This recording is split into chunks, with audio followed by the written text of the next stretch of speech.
മറക്കാൻ പറ്റാത്തൊരു കണ്ടുമുട്ടൽ ആരാണെന്ന് ഓർമ്മയിലുണ്ടോ? ഇപ്പോഴും മെമ്മറിയിൽ ഇരിക്കുകയല്ല, എൻ്റെ ജീവിതത്തെ തന്നെ അട്ടിമറിച്ച ഒരു കണ്ടുമുട്ടൽ അലിഗഡിൽ ഞാൻ ജോലി ചെയ്തുകൊണ്ടിരിക്കുമ്പോഴാണ്. അവിടെ ഈ പറഞ്ഞ സന്തോൾ ഇന്ത്യ കമ്പനിയുടെ ഓട്ടോമൊബൈൽ പാർട്സ് മാനുഫാക്ചറിങ് കമ്പനിയുടെ ഫാക്ടറി അലിഗഡിലാണ്. അത് ഇന്ത്യയിലുള്ള എല്ലാ ലോക്ക് ഫാക്ടറി അന്വേഷിച്ച് നോക്കി അറിയാം, എല്ലാത്തിൻ്റെ കേന്ദ്രം അലിഗഡാണ്. അലിഗഡ് യൂണിവേഴ്സിറ്റി ആ അലിഗഡിലാണ് നടന്നത്. ഇപ്പോൾ അവിടെ ഞാൻ ജോലി ചെയ്തുകൊണ്ടിരിക്കുമ്പം അവിടെ എൻ്റെ കീഴിൽ അവിടെ ഇത് ചെയ്യുന്നത്, അപ്പോൾ ഈ ലെയ്ത്ത് തൊഴിലാളികളുണ്ട്. അപ്പോൾ അത് കഴിഞ്ഞപ്പോൾ 1-2 ആൾക്കാർ ഇങ്ങനെ വന്ന് പറഞ്ഞത് അവൻ മരിച്ച് 3-ാം ദിവസം ഉയർത്ത് വന്നേക്കുന്നതാണെന്ന്, അവിടുത്തെ വന്നേക്കുന്നതാണെന്ന് കുറച്ച് തൊഴിലാളികൾ എന്നോട് പറഞ്ഞു. ഞാനിതിങ്ങനെ വിശ്വസിച്ചില്ല. എന്നിട്ട് പതുക്കെ അവനെ സൂത്രത്തിൽ അറിഞ്ഞു.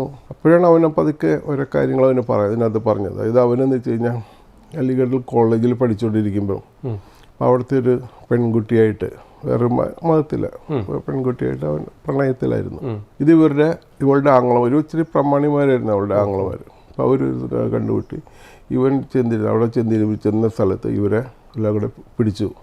ഇവനെ അവിടെ വെച്ച് തല്ലിക്കൊന്നു, വടികൾ കൊണ്ട് അടിച്ചു കൊന്ന് മൃതദേഹം ഇവിടെ റോഡ് സൈഡിൽ ഇട്ടുകൊണ്ട് പോകും. അത് കഴിഞ്ഞ് അവർ പിറ്റേ ദിവസം, അത് ശനിയാഴ്ചയാണ് അതായിരുന്നു.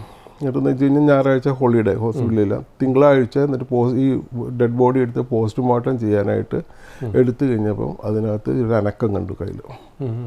കഴിഞ്ഞപ്പോൾ ആൾക്കാർ അത് ഞെട്ടി ഇതെല്ലാം ചെയ്ത് ഉടനെ ആ ഡോക്ടറെ വിളിച്ച് കൊണ്ടുവന്ന് പുള്ളിക്കാരെ ഉയർത്ത് പതുക്കെ വന്നു. അങ്ങനെ വന്ന് അവനാണ് ആ ജോലിക്കാരൻ. ആ പയ്യൻ മരിച്ചു കഴിഞ്ഞിട്ട് അവൻ്റെ ചുറ്റും കാണാൻ പറ്റുന്നുണ്ടായിരുന്നു. കണ്ടു എന്ന് പറഞ്ഞു. അവൻ്റെ ബോഡി ഇത് ചെയ്തതും. അപ്പോൾ ഇവൻ്റെ കൂടെ തന്നെ മറ്റേ പെൺകുട്ടി ഉണ്ടായിരുന്നു. ആ പെൺകുട്ടിയുടെ ബോഡി അവർ എടുത്തുകൊണ്ട് പോകുന്നതെല്ലാം കണ്ടുകൊണ്ട് നിൽക്കുകയാണ്. ഇവൻ്റെ ബോഡി അവിടെ ഇട്ടു. എന്നിട്ട് ബോഡി ഉള്ള റോഡ് സൈഡിൽ കൊണ്ടുവന്ന് ഇവൻ കാണുകയാണ്.